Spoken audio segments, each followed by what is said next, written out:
الشيطان اللعين الرجيم بسم الله الرحمن الرحيم الحمد لله رب العالمين والصلاة والسلام التحية والإكرام على الرسول الأعظم الأمين الذي سمي في السماء بأحمد وفي الأرض بأبي القاسم محمد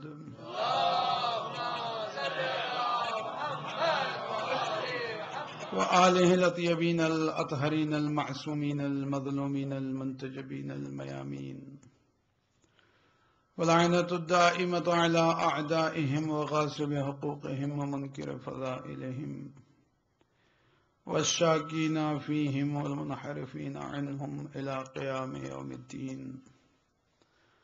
أما بعد فقد قال الله الحكيم في كتابه الكريم بسم الله الرحمن الرحيم لا تدركه الابصار وهو يدرك الابصار وهو اللطيف الخبير. بلند آواز میں صلوات پڑھیں محمد.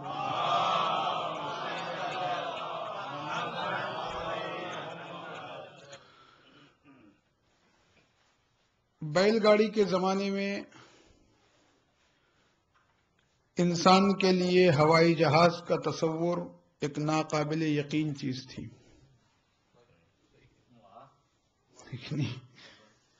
کوئی انسان 100 برس پہلے 150 برس پہلے فلائٹ کا تصور بھی نہیں کر سکتا تھا.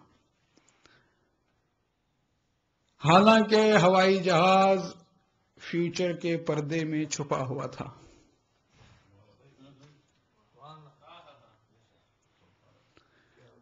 اسی طرح موجودہ دنیا میں آخرت کا تصور ایک ناقابل یقین چیز ہے انسان کے لیے، حالانکہ آخرت فیوچر کی اسکرین میں چھپی ہوئی ہے، صرف پردہ ہٹنے کی دیر ہے.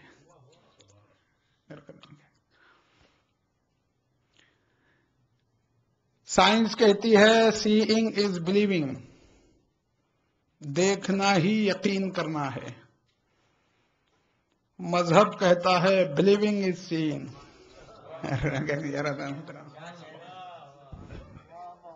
یقین کرنا ہی دیکھنا ہے. اس لیے سائنس اور مذہب کا سنگم کبھی ایک نہیں ہو سکتا. دکھائی دینے والی چیزوں کو دیکھنا کمال نہیں، نہ دکھائی دینے والی چیزوں کو دیکھنا کمال ہے. دکھائی دینے والی چیزوں کو دیکھنا کمال نہیں، نہ دکھائی دینے والی چیزوں کو دیکھنا کمال ہے. درخت کے اوپر سے پھل کو گرتے ہوئے سب دیکھتے ہیں، لیکن پھل کے گرنے میں جس نے گریوٹی آف ارتھ کو دیکھا وہ آئزیک نیوٹن بن گیا. مادہ یعنی میٹر کو سب دیکھتے ہیں، لیکن مادے میں جس نے الیکٹرون کی حرکت کو دیکھا وہ مائیکل فریڈے بن گیا. ذرہ یعنی آٹم کا نام سب سنتے ہیں، لیکن آٹم میں جس نے نیوکلیئر فورس کو دیکھا وہ آئنسٹائن بن گیا. جنت کے تذکرے زمین پر بیٹھ کر سبھی سنتے ہیں، لیکن جنہوں نے زمین پر بیٹھ کر جنت کو دیکھ لیا وہ کوئی سعید بنا، کوئی حبیب بنا، کوئی اور بنا. میں کرنے کا آدھان محترم دکھائی دینے والی چیزوں کو دیکھنا کمال نہیں، نہ دکھائی دینے والی چیزوں کو دیکھنا کمال ہے. علماء نفسیات کہتے ہیں انسانی فکر کی 2 قسمیں ہیں، ایک ہے کنورجنٹ تھنکنگ اور ایک ہے ڈائیورجنٹ تھنکنگ. خداوند عالم نے قرآن مجید میں ارشاد فرمایا ہے کہ ہم نے کچھ آیات اس کائنات میں پھیلا رکھی ہیں متوسمین کے لیے. توسم مومن کو متوسم بھی کہا جاتا ہے. قرآن مجید میں متوسم بھی کہا جاتا ہے. توسم کسے کہتے ہیں؟ فراست کو کہتے ہیں.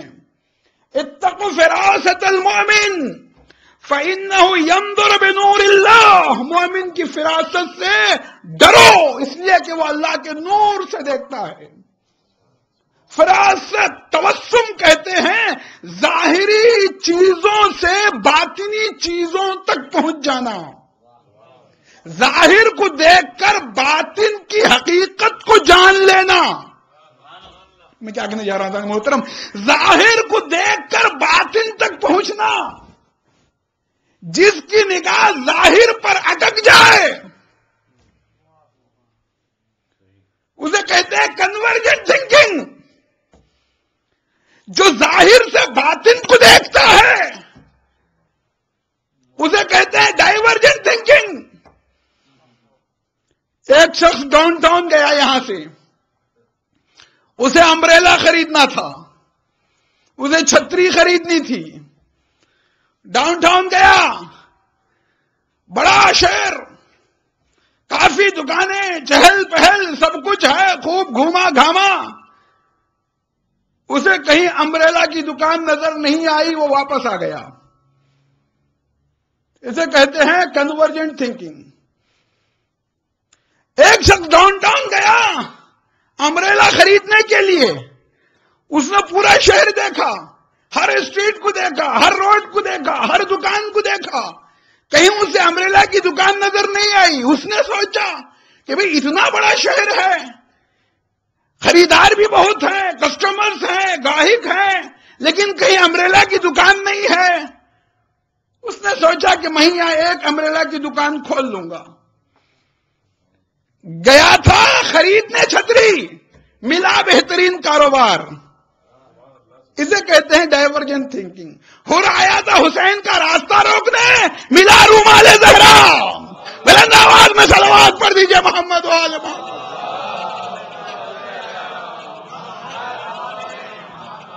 تیرا انداز ہی سلمان جدا ہے سب سے، اب کے فنکار تو لفظوں کو لیے بیٹھے ہیں۔ فکر دیجئے، فکر، منبر رسول اداکاری کی جگہ نہیں ہے۔ میں کیا کہنے جا رہا تھا محترم؟ تبلیغ آل محمد کا مقام ہے، تبلیغ آل محمد کا مقام ہے۔ نہ گل میں اور نہ گلشن میں اب رہی خوشبو، مگس کے ساتھ گلستان سے اڑ گئی خوشبو۔ نہ گل میں اور نہ گلشن میں اب رہی، میرے یہاں 2 مصرے 4 مصرے مربوط نہیں ہوتے، کتابیں مربوط ہوتی ہیں۔ نہ گل میں اور نہ گلشن میں اب رہی خوشبو، مگس کے ساتھ گلستان سے اڑ گئی خوشبو۔ کبھی تو تیرا کبھی تیرے زلف و عارض کا، میں ذکر کرتا رہا جھومتی رہی خوشبو۔ کبھی تو تیرا کبھی تیرے زلف و عارض کا، میں ذکر کرتا رہا جھومتی رہی خوشبو۔ تیرے بدن کو زمانے کی گرد چھو نہ سکی، وہی شباب وہی حسن ہے وہی خوشبو۔ زمانہ تو ہی بتا تیرے کتنے چہرے ہیں، کبھی گلاب کبھی رنگ اور کبھی خوشبو۔ کبھی خزانے کبھی دھوپ نے اسے گھیرا، ہر ایک محاذ پر ثابت قدم رہی خوشبو۔ اور تمہارا عشق محمد، تمہارا عشق پسے قتل میرے کام آیا مولانا، تمہارا عشق پسے قتل میرے کام آیا، کسی نے میرے لہو پر نچوڑ دی۔ تمہارا عشق پسے قتل میرے کام آیا، کسی نے میرے لہو پر نچوڑ دی خوشبو۔ کہیں جگہ نہ ملی اس کو جب ٹہرنے کی، تمہاری زلفوں میں تب آ کے سو گئی خوشبو۔ وہ سوئے کعبہ چلا، کتنی نزاکت سے میں نے باندھا، وہ سوئے کعبہ چلا اور میں نجف کو گیا، اسے گلاب ملا اور مجھے ملی خوشبو۔ سوئے کعبہ چلا، وہ سوئے کعبہ گیا، وہ سوئے کعبہ چلا اور میں نجف کو گیا، اسے گلاب ملا اور مجھے ملی خوشبو۔ پسینہ پی کے میں سلمان مر گیا اپنا، کفن پہ یاروں نے دل کھول کر ملی خوشبو، درد کو پال رہا ہوں میں جگر کے اندر، کتنا ہے زور خدا داد بشر کے اندر، کتنی گہرائی ہے اس میں بتاؤں کیسے، کوئی اترا ہی نہیں دیدہ تر کے اندر، اور جو بھی دیوار اٹھاتا ہوں وہ گر جاتی ہے، زلزلے رہتے ہیں شاید میرے گھر کے اندر، جو بھی دیوار اٹھاتا ہوں وہ گر جاتی ہے، زلزلے رہتے ہیں شاید میرے گھر کے اندر، میری تنہائی کو وحشت سے سروکار ہو کیوں، جب وہ رہتے ہیں میرے قلب و نظر کے اندر، میری تنہائی کو وحشت سے سروکار ہو کیوں، جب وہ رہتے ہیں میرے قلب و نظر کے اندر، میرا میرا میرا میرا اپنوں نے ہی سلمان سکون چھین لیا، یعنی میں قید رہا اپنے ہی گھر کے اندر۔ بلند آواز میں صلوات پڑھے محمد و آل محمد۔ پوری رات سناؤں گا، پوری رات، کبھی تجربہ کیجئے، لگاتار پانی بھی نہیں پیوں گا، پوری 8 بجے بٹھائیے، صبح 8 بجے اٹھا دیجیے مجھے، ہے حوصلہ؟ اور پھر دیکھوں گا بھی نہیں، کاغذ بھی نہیں دیکھوں گا، 20 سال پڑھوں گا تب بھی کم، اور پوری رات پڑھوں گا۔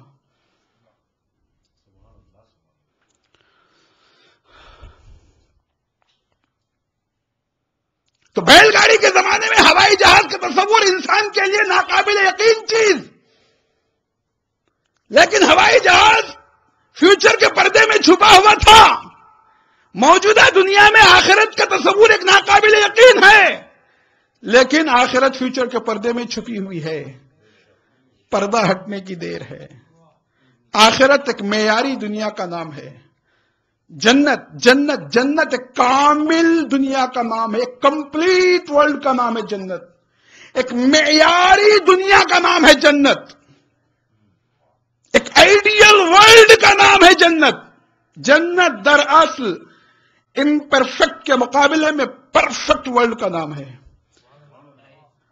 توجہ کیجئے گا، جہاں ہر چیز پرفیکٹ حالت میں ہے اسے کہتے ہیں جنت۔ پرفیکٹ پارک، پرفیکٹ ماحول، پرفیکٹ مکان، پرفیکٹ حوریں، جہاں ہر چیز پرفیکٹ حالت میں ہو۔ خوش ہو گئے؟ جہاں ہر چیز پرفیکٹ حالت میں ہو۔ صحیح مسلم کی میں نے ایک روایت دیکھی کہ جنت کی کھجور 12 ہاتھ لمبی ہوتی ہے۔ میں نے سوچا یا اللہ، جب کھجور 12 ہاتھ کی لمبی ہے تو کیلا کتنے ہاتھ کا لمبا ہوگا؟ میں سوچ میں پڑ گیا۔ آپ لوگ ذرا آگے آ جائیں نا، ذرا آگے آ جائیے، مزہ آئے گا، آئیے ذرا ساتھ دیجئے میرا، میں تھکا ہوا ہوں، چاند رات سے لگاتار پڑھ رہا ہوں، ذرا آگے آ جائیے۔ آپ لوگ بھی آ سکتے ہیں آگے ذرا۔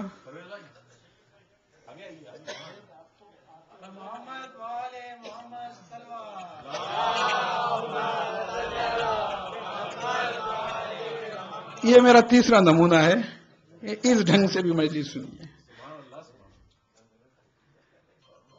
فضائل تو خوب سنے آپ لوگوں نے، بھی پڑھوں گا۔ تو جنت کی کھجور 12 ہاتھ لمبی، یہ کام کیا مسلمانوں نے۔ دور حاضر کی، میں ذرا موضوع سے ہٹ کے ایک بات یاد آ گئی ہے، میں اس کو پیش کر دوں۔ دور حاضر کی سب سے بڑی طاقت کیا ہے؟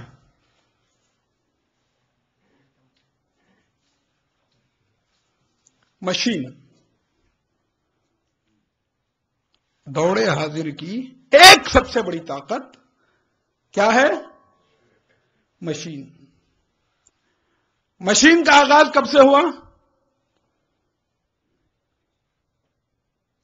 اسٹیم کی دریافت سے. اسٹیم کسے کہتے ہیں؟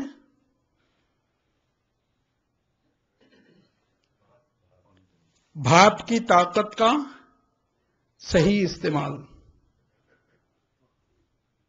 بھاپ کی طاقت کا صحیح استعمال.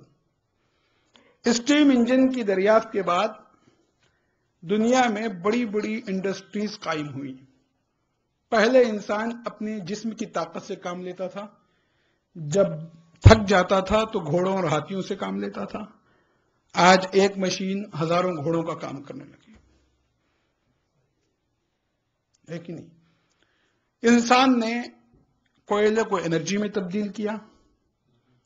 بہتے پانی سے جنریٹر چلا کے بجلی پیدا کی. لوہے کو زمین سے نکال کر اسے مشین میں ڈھالا. اس طرح انسان اسٹون ایج سے نکل کر انڈسٹریل ایج میں داخل ہوا. توجہ کر رہے ہیں آپ لوگ کیا کہنے جا رہا ہوں میں؟ دنیا میں بڑی بڑی انڈسٹریل ریولوشن آیا اور پھر دنیا انڈسٹریل سے ایج سے بھی نکل کے آج ٹیکنالوجی کے ایئر میں داخل ہو گئی اور مسلمان ابھی اسٹون ایج میں ہے. توجہ کیجیے گا ایک ایک. مشین کا آغاز کس نے کیا؟ سب سے پہلے انگلینڈ کے باشندے تھامس سیوری نے کیا. اسٹیم کا آغاز دریافت سب سے پہلے کس نے کیا؟ تھامس سیوری نے کیا. اور حیرت کی بات ہے کہ تھامس سیوری اور اورنگزیب کا ایک ہی زمانہ.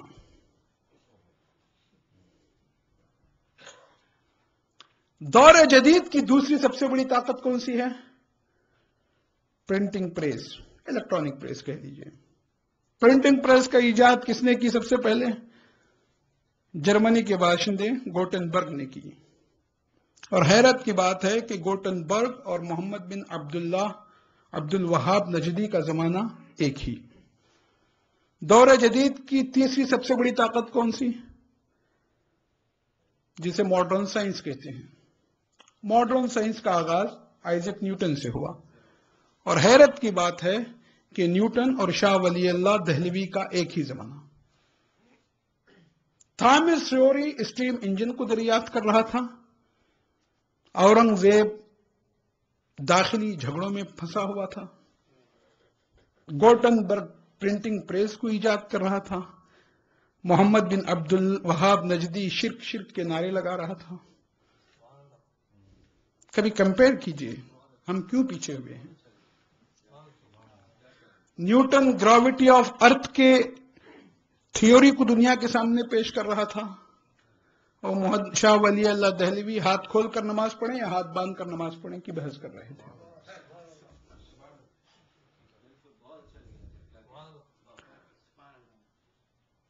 تہذیب یعنی سویلائزیشن اور سماج یعنی سوسائٹی پر دو دور آتے ہیں. ایک دور جب قوم کا، سماج کا، کمیونٹی کا انٹیلیجنٹ طبقہ، پڑھا لکھا طبقہ، اعلی دماغ طبقہ کریٹو کاموں میں لگتا ہے، مثبت کاموں میں لگتا ہے تو قوم پر بہار چھا جاتی ہے. جب قوم کا پڑھا لکھا طبقہ بے معنی جھگڑوں میں گھس جاتا ہے، داخلی اختلافات میں پڑ جاتا ہے تو قوم اور کمیونٹی پر مردنی چھا جاتی ہے. اور ہمارا کام کیا ہے؟ ہمارا کام یہ ہے کہ ہم اپنی انرجی کو، اپنی طاقت کو، اپنی فکر کو، اپنے علم کو، اپنی دولت کو، اپنے حسن کو، اپنی ایبیلٹی کو، اپنی صلاحیت کو، اپنی کیپیسٹی کو مثبت کاموں میں لگائیں. جب مثبت کاموں میں لگیں گی ہماری انرجی تو یقین جانیے ہمارا معاشرہ بہت جلدی ترقی کرے گا. مسلمان کیا ہوا؟ سائنس اور ٹیکنالوجی میں پیچھے ہو گیا تو کیا ہوا؟ آج بھی ایک چیز میں بہت آگے ہے مسلمان، اور وہ ہے اللہ کے اوپر یقین، آخرت کے اوپر یقین. آج دنیا مادیت سے تھک چکی ہے، روحانیت کی طرف آ رہی ہے. مسلمان چاہے تو اب بھی ایک اہم رول ادا کر سکتا ہے. مگر کیا ہے؟ داخلی جھگڑوں میں ہم پھنسے ہوئے ہیں. سنی شیعہ جھگڑے، جیسے میں نے کل میری تقریر آپ کو یاد ہوگی، تنظیمی غیر تنظیمیوں کا جھگڑا، اصولی غیر اصولیوں کا جھگڑا، سیستانی اور خامنئی کا جھگڑا. بھئی تم کون ہو؟ تم نے نہ سیستانی کسی کو پہنچا، نہ خامنئی کو خیر کو تم پہنچے. تم ہو آر یو؟ تم کون ہو؟ تم کون ہو؟ ان جھگڑوں میں ہم لوگ پڑے. یہ لوگ ایک ریڈیو بناتے ہیں، اس کے ساتھ ایک مینول بھی دیتے ہیں، گائیڈ بک بھی دیتے ہیں کہ ان پارٹس کے ساتھ ہم نے یہ ریڈیو بنایا ہے، آپ بھی بنائیں. ایک ٹیلی ویژن بناتے ہیں تو اس کے ساتھ ایک گائیڈ بک بھی دیتے ہیں، چھوٹا اس میں پرچہ ہوتا ہے کہ ہم نے یہ ان چیزوں سے جو ہے اس کو بنایا ہے، آپ بھی بنائیے. مسلمان کے پاس اگر کسی حکیم کے پاس پیچش کی دوا بھی ہے تو 7 پشتوں سے چھپاؤ ہمارے خاندان میں چلے.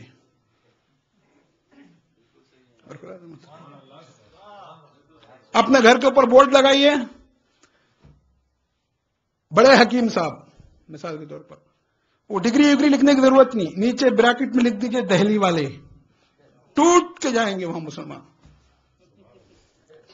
خالی دلی والے لکھ دیجیے گا، یعنی چلن چھاپ. سارے مسلمان کون ہیں؟ چلن چھاپ. دلی والے لکھ دیجئے بس، آگرہ والے. وہ دونوں جا کے وہاں آگرہ میں ہندوستان کا سب سے بڑا پاگل خانہ ہے، جہاں واجپئی اور مشرف جمع ہوئے تھے. سب سے بڑا پاگل خانہ وہی ہے.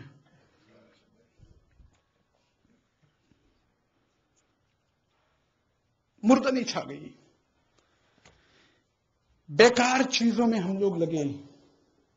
توجہ چاہتا ہوں، جنت امپرفیکٹ کے مقابلے میں پرفیکٹ ورلڈ کا نام ہے.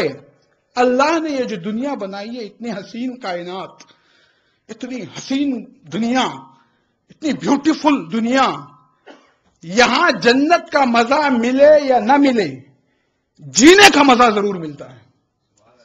توجہ چاہتا ہوں ظالم محترم، کتنی حسین دنیا اللہ نے بنائی. ہر لمحہ اقبال کی نگاہ میں ہر لمحہ محو خود نمائی، ہر ذرہ شہید کبریائی.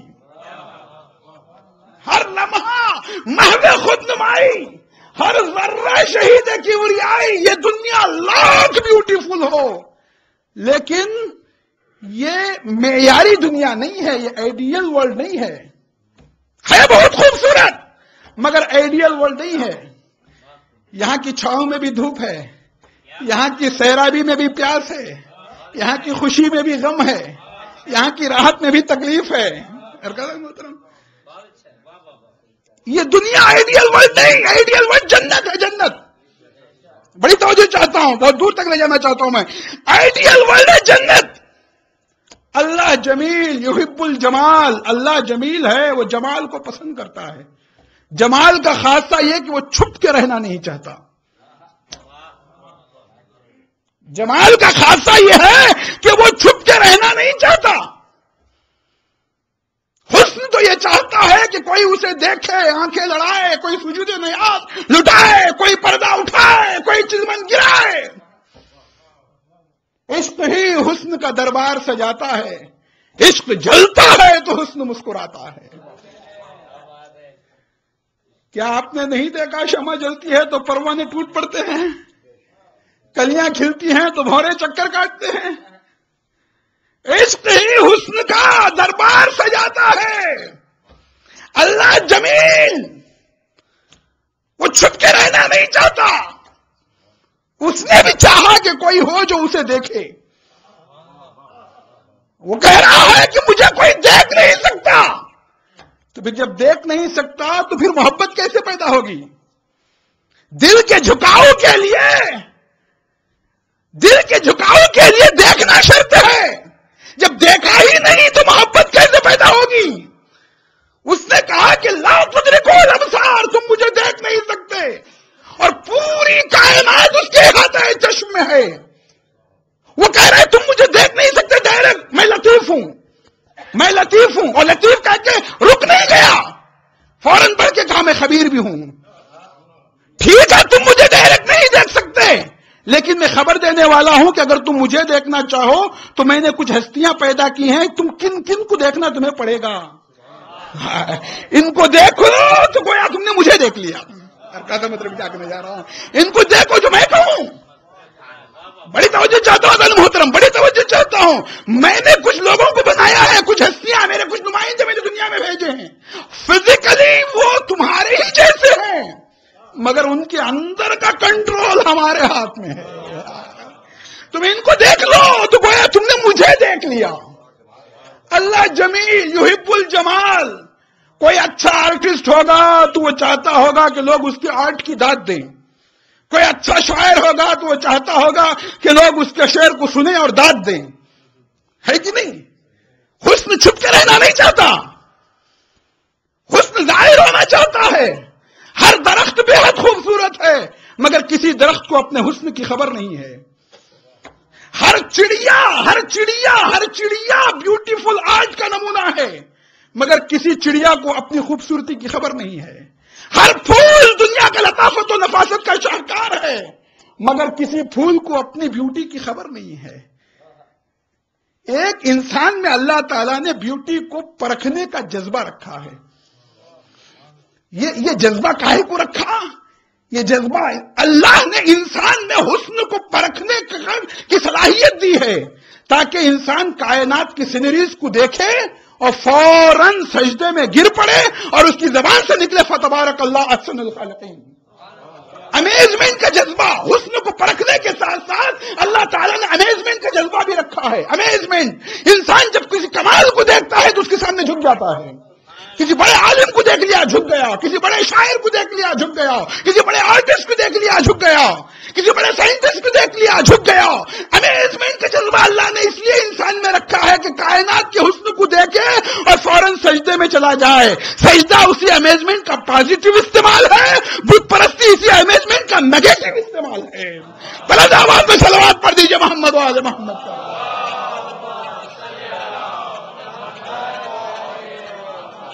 کتنی حسین دنیا اللہ تعالیٰ نے بنائی ہے، کتنی حسین دنیا بنائی. توجہ میری طرف رکھیے، کتنی حسین دنیا اللہ تعالیٰ نے بنائی ہے.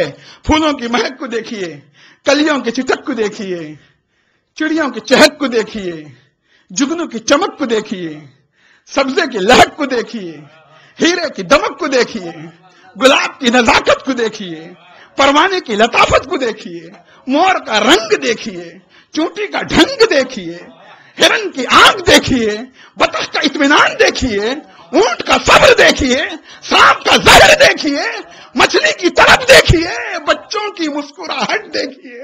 اللہ تعالیٰ نے اپنا حسن دنیا میں بھر دیا ہے. اللہ نے اپنا حسن بھر دیا ہے، اپنا جلوہ اس دنیا میں بھر دیا ہے. آبشار کا بہنا، سبزے کا لہلہانا، دریا کی روانی، چڑیوں کا چہکنا، پہاڑ کی بلندی، آسمان کا شامیانہ، پھولوں کی قطاریں، کلیوں کا مسکرانا، دلکش بلندیاں، رنگا رنگ بستیاں، گھٹاؤں میں لپٹی ہوئی پہاڑوں کی چوٹیاں، خوبصورت پہاڑوں کی خوبصورت اونچائیاں، فراز کوہ سے گرتی ہوئی ندیاں، گھٹاؤں میں لپٹی ہوئی پہاڑوں کی چوٹیاں، مخمور بہاروں کی آبادیاں، خزاں رسیدہ چمن کی ویرانیاں، مسکراتے گلشن، لہلہاتے کھیت، بنجر زمینیں، ویران صحرائیں، مہکی مہکی گھٹائیں، کالی کالی فضائیں، ہلکی ہلکی ہوائیں، شبنم کے موتیوں میں چمک، پھولوں کے پیرہن میں مہک، صحرا کا سناٹا، طوفان کا تلاطم، سونامی کی دہشت، شیر کی دھاڑ، ہاتھی کی چنگاڑ، بلبل کا نغمہ، کوئل کی کوک، بلی کی میاؤ، مرغے کی بانگ، کبوتر کی غٹربو، ہانگ کانگ کی بلڈنگیں، نیو یارک کی چہل پہل، تہران کی سڑکیں، ماسکو کی ٹھنڈک، یمن کے پہاڑ، کینیڈا کے آبشار، شملہ کی صبح، لندن کی شام. جب دنیا اتنی حسین ہے تو جنت کتنی حسین ہوگی.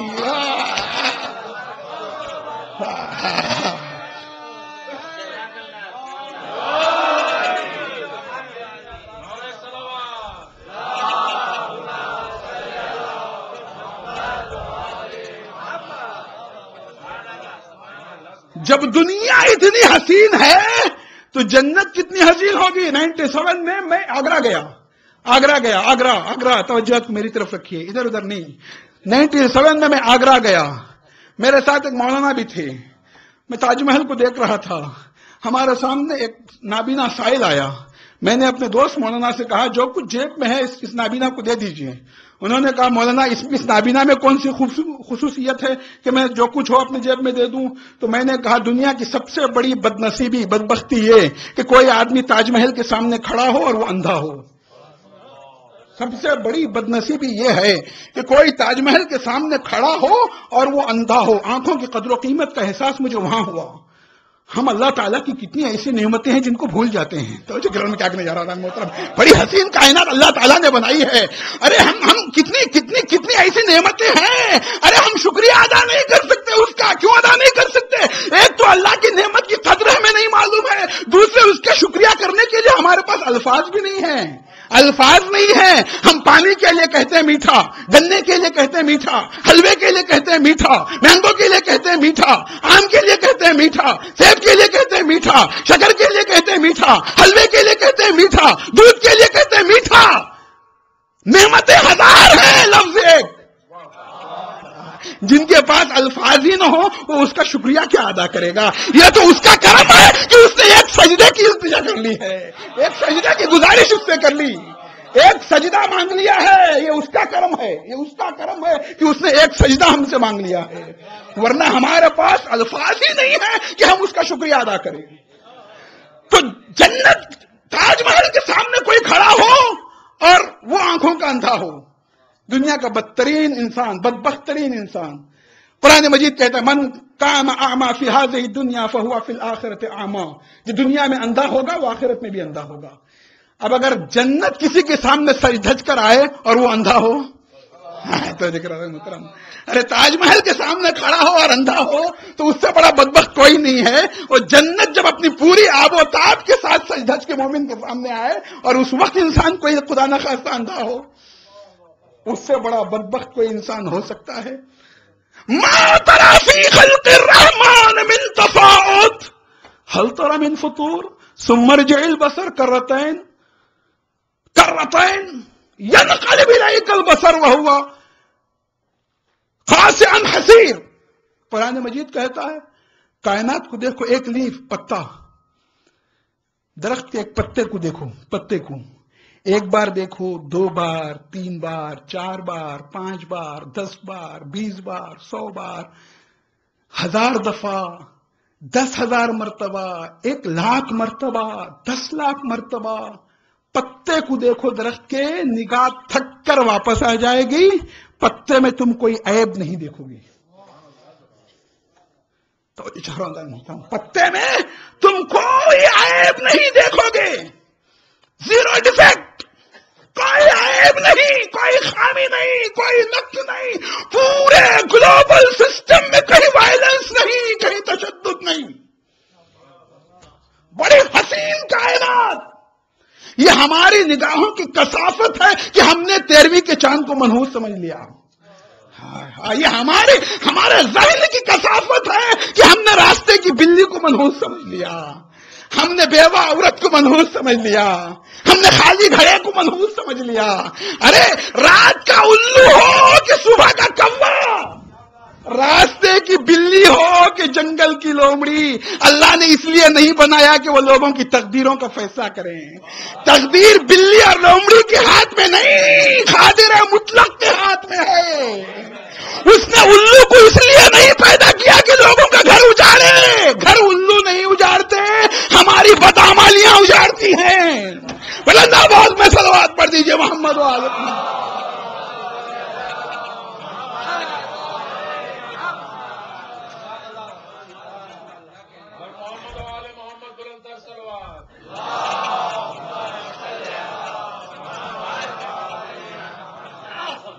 ایک مولانا نے ممبر سے کہا کہ کائنات میں کوئی عیب نہیں ہے، کوئی نقص نہیں ہے. تو جینٹل مین بیٹھے ہوئے تھے مجلس میں، ولایت سے پڑھ کے آئے تھے. جی ولایت، اس زمانے میں ولایت کہتے تھے. وہ ولایت سے پڑھ کے آئے تھے. ہمیشہ عقل کا بخار ان کے سر پہ سوار رہتا تھا. انہوں نے کہا نہیں مولانا آپ غلط کہہ رہے ہیں. ٹوک دیا. مولانا آپ غلط کہہ رہے ہیں، اللہ کی خلقت میں عیب ہے، میں آپ کو عیب بتاؤں گا. کہا کہ کوئی عیب نہیں ہے. کہا نہیں عیب ہے, آپ چلیے میرے کھیت میں, چلیے میرے باغ میں آپ کو عیب بتاتا ہوں. ٹھیک ہے, لے کے گئے. میں نے کہا مولانا آپ یہ دیکھ رہے ہیں کدو, پمکن کہتے ہیں نا انگلش میں, یہ کدو کی بیل کو آپ دیکھ رہے ہیں؟ ہاں. یہ کتنی نازک ہے مولانا, بہت نازک, انگلیوں سے مسلی جا سکتی ہے؟ ہاں مسلی جا سکتی ہے. اللہ تعالیٰ نے دیکھیے اس میں 20-20 کلو کے کدو پیدا کیے, 20-20 کلو کے کدو اس میں اللہ نے پیدا کیے. اور دور مولانا نے کہا ہاں ٹھیک ہے, اور دور لے گئے. کہا دیکھیے مولانا یہ آم کا درخت کتنا موٹا تازہ تنمن, ہاں اتنا مضبوط درخت, چھوٹے چھوٹے آم اس میں اللہ نے پیدا کیے. کیا یہ عیب نہیں ہے؟ کیا یہ بے ڈھنگا پن نہیں ہے؟ نرم و نازک بیل میں 20-20 کلو کے کدو اور اتنے بڑے تناور درخت میں چھوٹے چھوٹے آم, کیا یہ بے ڈھنگا پن نہیں ہے؟ مولانا نے کہا کوئی ضروری نہیں ہر چیز کی حکمت ہماری سمجھ میں آئے. کتنی چیزوں کی حکمت آپ نے سمجھی اب تک؟ آپ مجھے بتائیں کہ ہمارے سروں پر بال ہی کیوں اگتے ہیں, گھاس کیوں نہیں اگتی؟ کبھی آپ کی سمجھ میں آئی یہ بات؟ چارہ کیوں نہیں پھوٹتا بھی, گھاس کیوں نہیں اگتی ہمارے سروں میں؟ ہر چیز کی حکمت کا جاننا کوئی ضروری نہیں ہے, لیکن وہ مان نہیں رہے تھے. ہاں پی ایچ ڈی کا فل فارم پتا ہے کیا ہے؟ جی پھرا ہوا دماغ, اردو ہے البتہ, یہ اردو فل فارم ہے. یہ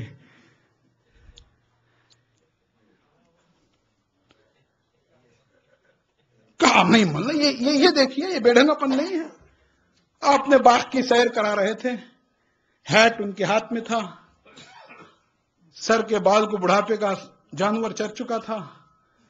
اللہ کی کرنی ایسی ہوئی کہ ان کی چکنی کھوپڑی پر ایک آم آ کے گرا, پٹاخ کی آواز آئی, او مائی گاڈ کہہ کے نیچے بیٹھے.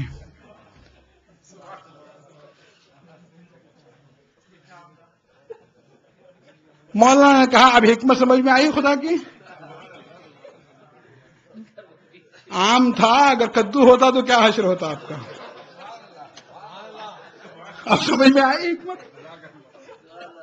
آم کے بعد یہ عالم ہے آپ کا, اب اگر کدو ہوتا تو آپ کا حشر کیا ہوتا؟ اللہ اکبر. امیر المومنین نے نہیں بلاغا میں فرمایا انسان وہم کے اعتبار سے کتنا کمزور ہے, حقیقت کے اعتبار سے کتنا وہم ہے, کتنا طاقتور ہے, اور وہم کے اعتبار سے کتنا کمزور ہے. وہم کے اعتبار سے کتنا طاقتور ہے, حقیقت کے اعتبار سے کتنا کمزور ہے. ایک کانٹا چبھ جاتا ہے تو چلاتا ہے انسان, حقیقت کے اعتبار سے کتنا کمزور, وہم کے اعتبار سے کتنا طاقتور. ایک کانٹا برداشت نہیں, حالت یہ ہے کہ ایک کانٹا برداشت نہیں, حوصلہ یہ کہ آتشی جہنم کا مذاق اڑا رہا ہے. آم کو برداشت نہیں کرتا, کدو کی بات کرتا ہے.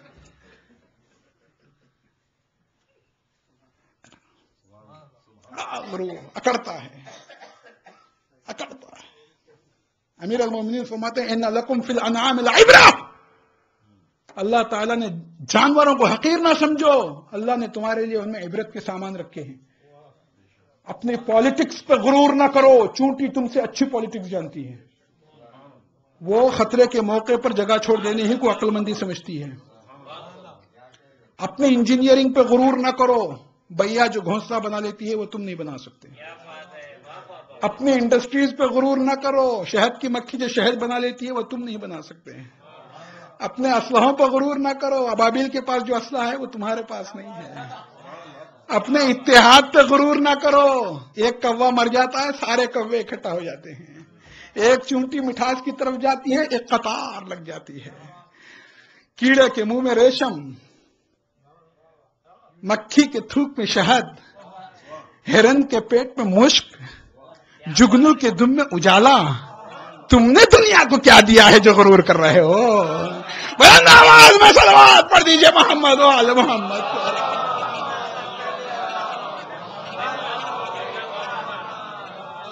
تم کیا کر رہے ہو اپنی طاقت پر؟ تم نے کیا دیا دنیا کو؟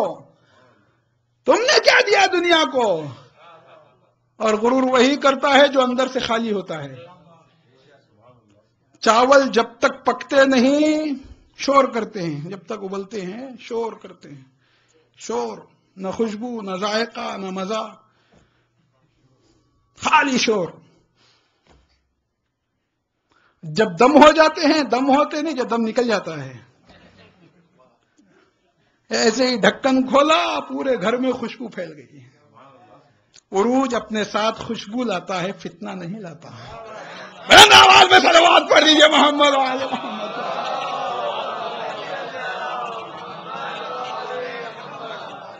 ہے کہ نہیں؟ اللہ کی تخلیق میں کوئی عیب نہیں، کوئی نقص نہیں۔ انسان نے جتنی چیزیں بنائی اس میں عیب ہے، نقص ہے، ارتقاء کی گنجائش ہے، ترقی کی گنجائش ہے۔ توجہ کیجیے گا عزیزان محترم، ترقی کی گنجائش، انسان نے جتنی بھی چیزیں بنائی ہیں اس میں ترقی کی گنجائش ہے، ارتقاء کی گنجائش ہے۔ کار کے ہر دن نئے نئے ماڈل آ رہے ہیں، ہر ماڈل پہلے سے بہتر کام کر رہا ہے۔ یہاں 2 ڈیلرز ہیں کار کے، الحمدللہ رب العالمین۔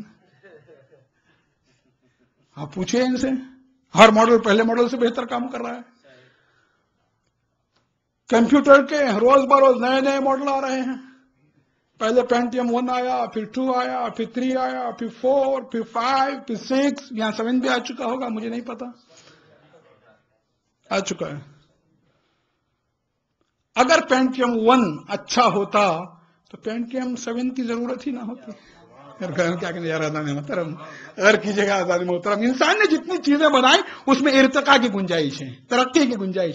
اللہ نے جتنی چیزیں بنائی اس میں ترقی نہیں۔ اللہ نے ایسا نہیں کیا کہ پہلے اللہ تعالیٰ نے انسان کو اندھا پیدا کیا، پھر 1 آنکھ کا کانا پیدا کیا، پھر 2 آنکھ کا، پہلے لنگڑا پیدا کیا، پھر 2 ٹانگوں والا، پھر اللہ تعالیٰ نے پہلے بغیر ہاتھ کے پیدا کیا، پھر 1 ہاتھ کا لولا پیدا کیا، پھر 2 ہاتھ کا۔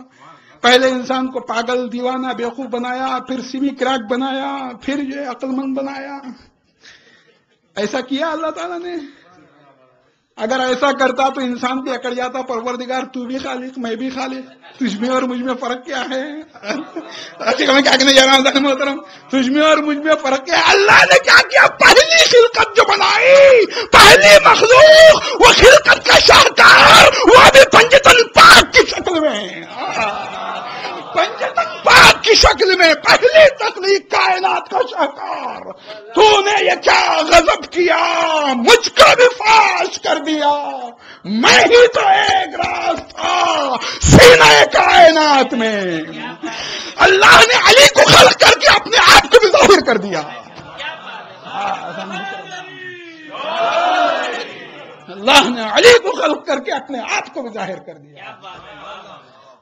تو نے یہ کیا غضب کیا، مجھ کو بھی فاش کر دیا، میں ہی تو ایک راز تھا سینہ کائنات میں۔ انسان نے جتنی چیزیں بنائی اس میں ارتقاء کی گنجائش ہے، قدرت نے جتنی چیزیں بنائی ہیں اس میں ارتقاء کی گنجائش نہیں، اس میں ارتقاء کی گنجائش نہیں۔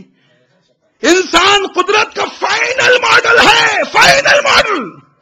کوئی آرٹسٹ، دنیا کا بڑے سے بڑا آرٹسٹ بھی یہ تصور نہیں کر سکتا انسان کی جب اس سے اچھے ماڈل کا تصور نہیں کر سکتا۔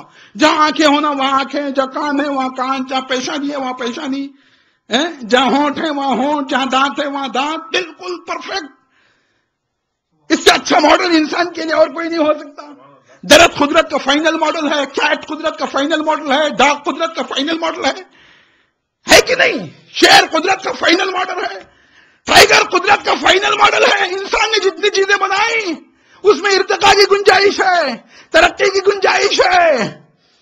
ایک چیز جو انسان نے بنائی وہ اپنے فائنل ماڈل میں ہے، وہ بھی اگر شریعت کے حکم، خدا کے حکم ہی سے بنائی۔ ایک چیز ہے انسان کے اپنے فائنل ماڈل پر، اور وہ ہے سجدے کی حالت۔ جب انسان بندگی کے لیے سجدے میں جاتا ہے تو بندگی کا یہ آخری ماڈل ہے، اب اس سے اچھا بندگی کے لیے کوئی ماڈل نہیں ہو سکتا۔ حق بھی کیا کہنے جا رہا تھا محترم، اس لیے کہ سجدہ مقام اتصال کا نام ہے، سجدہ میٹنگ پوائنٹ کا نام ہے، سجدہ میٹنگ پوائنٹ جہاں خدا اور بندے کی ملاقات ہوتی ہے۔ اب اس سے اچھا بندگی کے لیے کوئی ماڈل انسان بنا نہیں سکتا، اب اس سے زیادہ کوئی ترقی نہیں ہو سکتی انسان کی۔ انسان جب سجدے میں چلا جاتا ہے تو ایسے لگتا ہے گویا قطرے نے اپنے آپ کو سمندر میں ڈال دیا. یاد رکھیے یاد رکھیے یاد رکھیے, مقام اتصال کا نام ہے, میٹنگ پوائنٹ کا نام ہے سجدہ. مگر کب میگنیٹ میں دو سائیڈ ہوتے ہیں, ایک نیگیٹو سائیڈ ہوتا ہے اور ایک پازیٹو سائیڈ ہوتا ہے. ایک کو نارتھ پول کہتے ہیں اور ایک کو ساؤتھ پول کہتے ہیں. اگر آپ میگنیٹ کے دونوں پازیٹو سائیڈ کو لے کر ملانا چاہیں تو کبھی نہیں ملیں گے. اگر آپ پازیٹو سائیڈ اور نیگیٹو سائیڈ کو ملائیں گے تو ملیں گے. کبریائی, غرور, تکبر, بڑائی اللہ کے لیے ہے. اب اگر آپ بھی غرور اور تکبر کے ساتھ سجدہ آپ نے کیا تو گویا یہ پازیٹو کو پازیٹو سے ملانا ہے, کبھی نہیں مل سکتے. اب اگر غرور کو نکال کے آپ نے سجدہ کیا تو گویا یہ نیگیٹو کو پازیٹو سے ملانا ہے.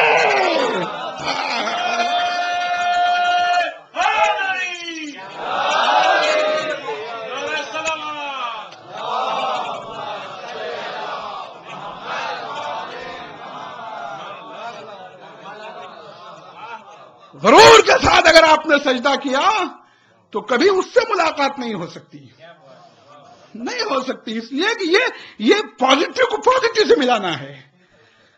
آپ نیگیٹو کو پازیٹو سے ملائیے, پھر دیکھیے کیسا آپ کا جوائنٹ ہوتا ہے آپ کا. ہاں, کیسے آپ ملتے ہیں. وہ روح ہے, وہ سجدہ روح ہے زمین جس سے کانپ اٹھتی تھی, اسی کو آج ترستے ہیں منبر و محراب. ارے روح زمین کانپے یا نہ کانپے, زمین کا کلیجہ کانپے یا نہ کانپے, ہمارا کلیجہ تو کانپنا چاہیے. ایک کمپیوٹر بھی انسان سے اچھی نماز پڑھ سکتا ہے, لیکن انسان کی نماز احساسات و جذبات کا آئینہ ہوتی ہے, عکس ہوتی ہے, مگر غرور لے کر نہیں. حسد, جلن, تکبر کے ساتھ اگر آپ نے سجدہ کیا. اقبال نے کیا کہا تھا, تکرار تھی مزار و مالک میں ایک روز, تکرار تھی مزار و مالک میں ایک روز, دونوں یہ کہہ رہے تھے میرا مال ہے زمین. کہتا تھا وہ کرے جو زراعت اسی کا کھیت, کہتا تھا یہ کہ عقل ٹھکانے تیری نہیں.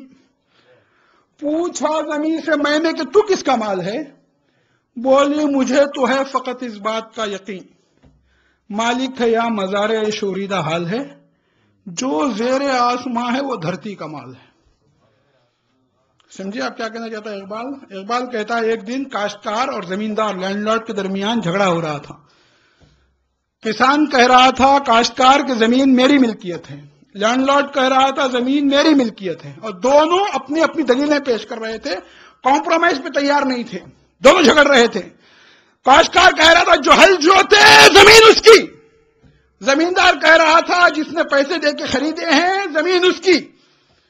جھگڑ رہے تھے. اقبال بیچ میں زمین کے پاس گیا. اقبال کہتا میں نے جا کے خود زمین سے پوچھا, اے زمین تو ہی بتا کہ تو کس کا مال ہے. یہ دونوں لڑ رہے ہیں, جھگڑ رہے ہیں, ان کو چھوڑ دے, اب تو بتا کہ تو کس کی ملکیت ہے, کاشتکار کی ملکیت ہے یا زمیندار کی. تو زمین نے کہا اقبال یہ دونوں اندھے ہیں, یہ دونوں بیوقوف ہیں, نہ میں کاشتکار کا مال ہوں نہ میں زمیندار کا مال ہوں, بلکہ یہ دونوں میرا مال ہیں, مریں گے تو میرے ہی پاس آئیں گے.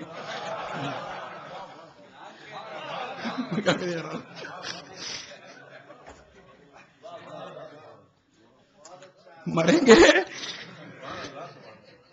میرے ہی پاس آئیں گے, میری آغوش میں آئیں گے. جھگڑے, سارے جھگڑے.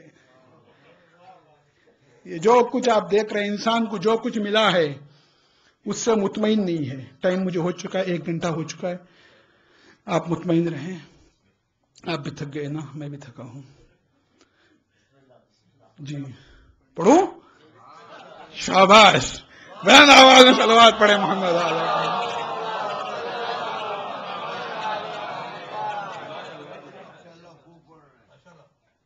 جی جتنا انسان کو جو کچھ ملا ہے, جو کچھ ملا ہے اس سے راضی نہیں ہے, اور جو نہیں ملا اس کے پیچھے بھاگ رہا ہے. انہی 2 چیزوں نے سارا سکون درہم و برہم کر دیا. انہی 2 چیزوں نے انسان کا سکون درہم و برہم کر دیا.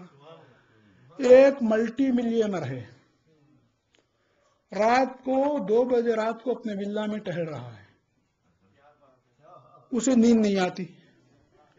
جو نیند اللہ تعالیٰ نے بلیوں کو خرگوشوں کو دے دی ہے وہ نیند مالداروں سے چھین لی ہوئی کیوں؟ بھئی مٹن آپ نے کھایا، خورما آپ نے کھایا، چکن آپ نے کھایا، باہر اپریل مئی کا مہینہ چل رہا ہے، آپ کے گھر سے ابھی جنوری کا مہینہ گیا ہی نہیں ہے، تو آپ کیوں؟ آپ کو تو نیند آ جانا چاہیے، بھئی سو جاؤ. نہیں، اسے $1,00,000 ملنے کی توقع تھی، $50,000 ملا ہے پروفٹ. اسی ڈپریشن نے اس کی نیند اڑا دی. پراپرٹی کے تانوں بانوں نے، خاندان کے جھگڑوں نے خاندان کے سارے تانے بانے بکھیر دیے ہیں. بیوی کلب میں ہے، بیٹی سنیما گرل بنی ہوئی ہے، بہو بیٹے کو لے بھاگنے کی پلاننگ کر رہی ہے. اور کر رہا تھا میں کیا کہے جا رہا ہوں. اور ایک مزدور ہے، مزدور دن بھر کی اینٹیں ڈھو کے چند سکے شام کو لے کر اپنے گھر کی طرف دوڑا چلا جا رہا ہے، بھاگا چلا جا رہا ہے، گانا گاتا ہوا، ہنستا ہوا چلا جا رہا ہے. جیسے ہی وہ گھر میں انٹر ہوتا ہے، بیوی پھٹے پرانے کپڑوں میں اس کا استقبال کرتی ہے، بچے اس کے دامن سے لپٹ جاتے ہیں، سب مل کے دسترخوان پر شام کا کھانا کھانے بیٹھ جاتے ہیں. روٹی کی ان سادہ ٹکڑوں میں اللہ نے غضب کی لذت بھی رکھ دی ہے. روٹی کے ان سادہ ٹکڑوں میں اللہ نے غضب کی لذت بھی رکھ دی. یہ لذت کہاں سے آئی؟ یہ لذت انسان حرص کو چھوڑے، حوث کو چھوڑے، خانگی جھگڑے. آج آپ دیکھ رہے ہیں اللہ تعالیٰ نے اتنی حسین دنیا بنائی ہے، کہیں وائلنس نہیں ہے، کہیں تشدد، ہر گھر میں جھگڑا ہے. بھئی کائنات میں کوئی جھگڑا نہیں ہے. ایک لمحہ ایک ایک ایک ایک ایک ایک ستارہ دوسرے ستارے کی سرکل میں چلا جائے تو کائنات لمحوں میں بکھر جائے، تباہ ہو جائے. ستارے بے جان، وہ اپنے اپنے مقام کو جانتے ہیں، وہ دوسروں کے سرکل میں نہیں جاتے، وہ دوسروں میں انٹرفیئر نہیں ہوتے. ہم بیوی شوہر کی زندگی میں انٹرفیئر ہوتی ہے، شوہر بیوی کی زندگی میں. اللہ تعالیٰ نے اتنی حسین. میں تو ایک کہتا ہوں میری ماؤں اور بہنوں سے، میں نے 150 اسپیچز کی ہے صرف عورتوں کے اوپر، 150 اسپیچز، اور اس میں ہر بات کو میں نے بتایا ہے. میں ایک جملے میں عرض کر دوں آپ لوگوں کو بھی، میرے بچوں، میرے نوجوان جن کی شادیاں نہیں ہوئی ہیں یا جن کی ہو چکی ہیں، بوڑھوں کے لیے بھی، بیوی شوہر سے محبت کم کرے.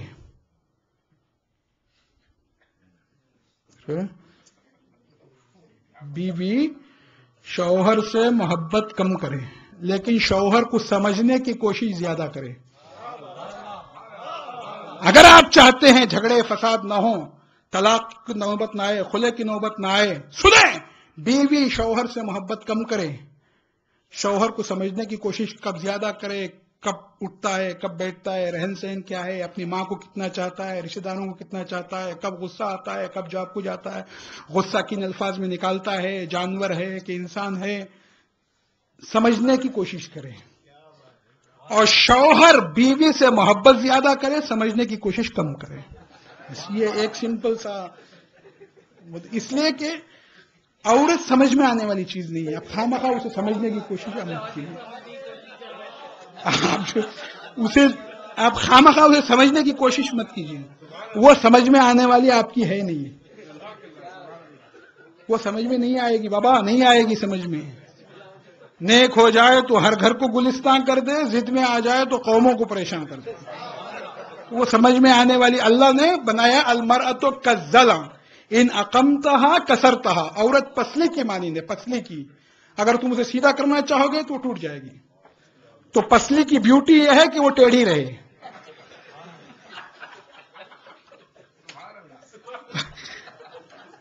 پسلی کی بیوٹی کیا ہے؟ اس کا حسن یہی ہے کہ وہ ٹیڑھی رہے. اسے سیدھا کر دیں گے تو اس کی بیوٹی ختم ہو جائے گی. بس یہی عورت کی مثال ہے. میاں اور بیوی قینچی کے دو پھل ہوتے ہیں، دو پھل، ایک اوپر کا اور ایک نیچے کا. اور قینچی کے دونوں پھلوں کو، سیزر کے دونوں پھلوں کو بیچ کی درمیان کی میخ جوڑتی ہے. میاں اور بیوی قینچی کے دو پھل ہیں، جو ان کو جوڑنے والی ہے وہ صیغہ نکاح ہے. قینچی کا کام کیا ہوتا ہے؟ جو اس کے بیچ میں آتا ہے اسے اڑا دیتی ہے. عقل مند میاں بیوی جو ان کی زندگی میں انٹر ہوتا ہے اسے ختم کر دیتے ہیں. بس زندگی کا یہی سارے جھگڑے فتنے فساد ٹوٹتے نکاح اس لیے ہیں کہ وہ رشتہ داروں کی خواہ مخواہ کے انوالومنٹ سے.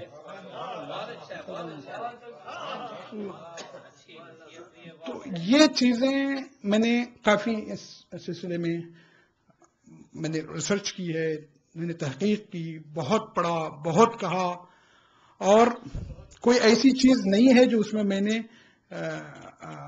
کیا کہتے ہیں اسے مینشن نہ کیا ہو یا اس میں نے نہ جوڑا ہو. ساری چیزیں میں نے اس کو بیان کی ہیں.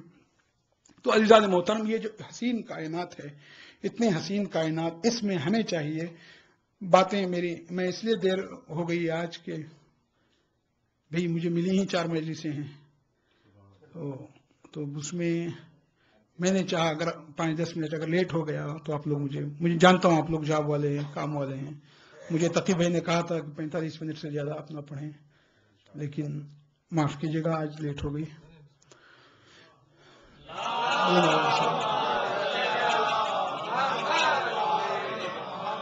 حسین کائنات اللہ تعالیٰ نے انسان کے لیے بنائی ہے. بس ایک جملہ یاد رکھ لیجیے، آخری ایک جملہ ہے، آخری. بندوق کی اصلی طاقت ہے اس کی گولی.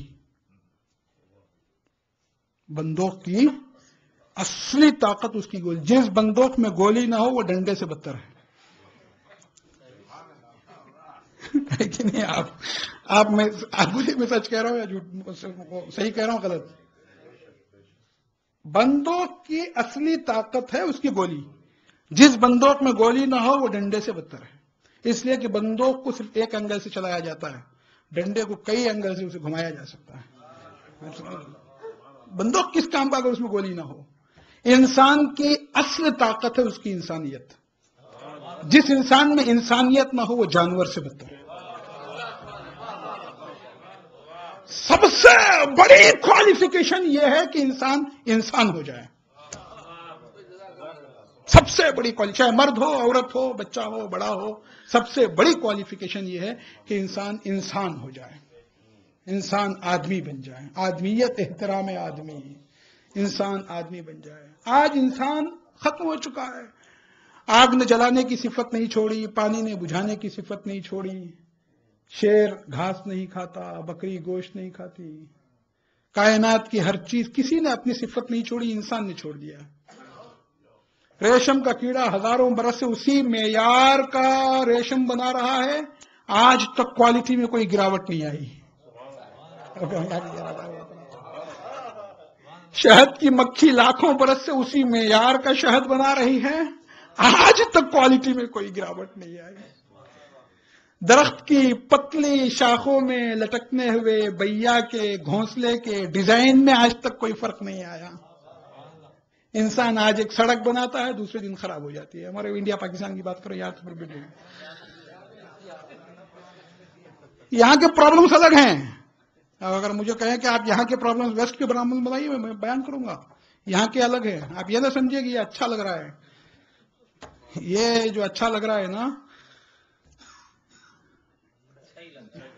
اچھا ہی لگے گا، وہ یہ اچھا ہی لگے گا.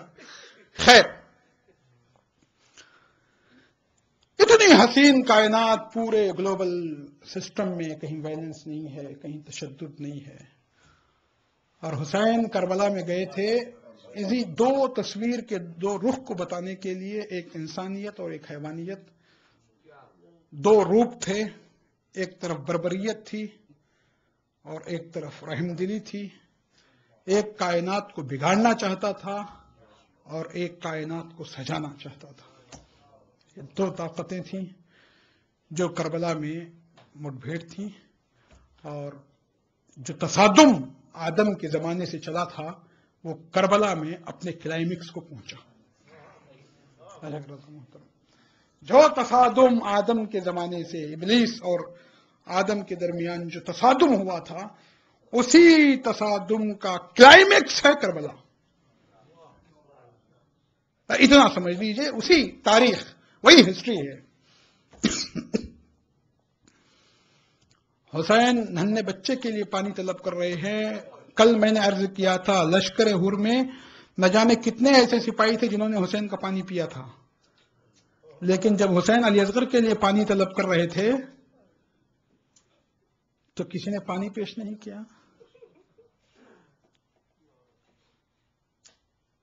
ڈاکٹر جگناتھ آزاد کہتا ہے کہ میں نے کربلا کی ساری تاریخ پڑھی، علی اکبر کی شہادت میری سمجھ میں آئی، قاسم کی شہادت میری سمجھ میں آئی، عباس کی شہادت میری سمجھ میں آئی، حسین کی شہادت میری سمجھ میں آئی. جب میں نے علی اصغر کی شہادت کو پڑھا تو میری دماغ کی تنابیں کھنچ گئیں، میری عقل نے کام کرنا چھوڑ دیا. ظالموں نے ایسے بچے پہ تیر مارا کہ جو یہ بھی نہیں جانتا تھا کہ تیر کھانے کے بعد رونا چاہیے یا ہنسنا چاہیے.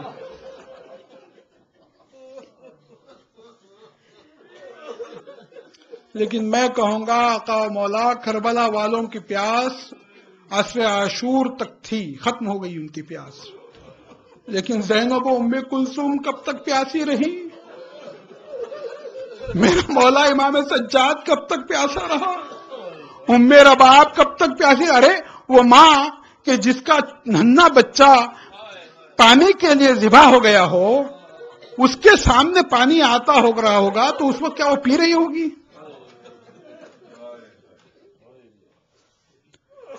ام رباب اپنی زندگی میں کبھی سائے میں نہیں بیٹھی.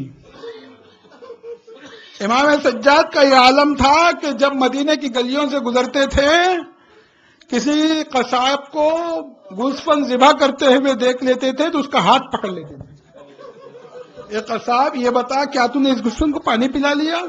وہ کہتا ہاں مولا پانی پلا لیا. تو امام سجاد کربلا کا رخ کرتے بابا بابا آپ کو بغیر پانی کے بابا آپ کو بغیر پانی کے ذبح کر دیا گیا. امام سجاد کربلا کے بعد مدینے کے اطراف میں رہنے لگے تھے. ینبع نامی ایک دیہات میں ایک سائل آیا اور وہ اس دیہات کے ہر گھر پہ جاتا، دروازے کے باہر کھڑا ہوتا اور وہ آواز دیتا میں یرحمنی فانا غریب، مجھ پہ رحم کون کرے گا، میں غریب ہوں. تو لوگ دروازہ کھولتے کچھ نہ کچھ اس سائل کو دے دیتے تھے. وہ سائل امام سجاد کے دروازے پر بھی آیا اور اس نے وہی جملہ دہرایا میں یرحمنی فانا غریب، مجھ پہ رحم کون کرے گا، میں غریب ہوں. امام سجاد نے کہا اے سائل اگر تیرا باپ مر جائے خدا نہ خواستہ تو کیا تو اپنے باپ کو غسل دے سکتا ہے؟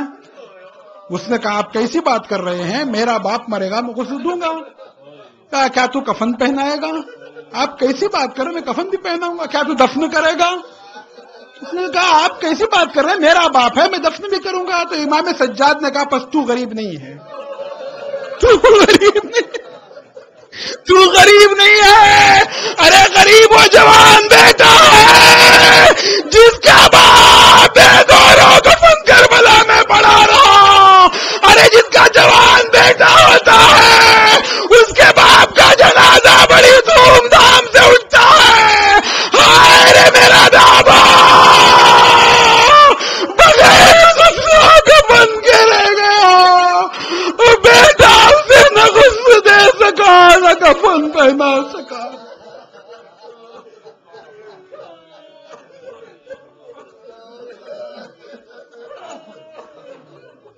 ماتم حسین حسین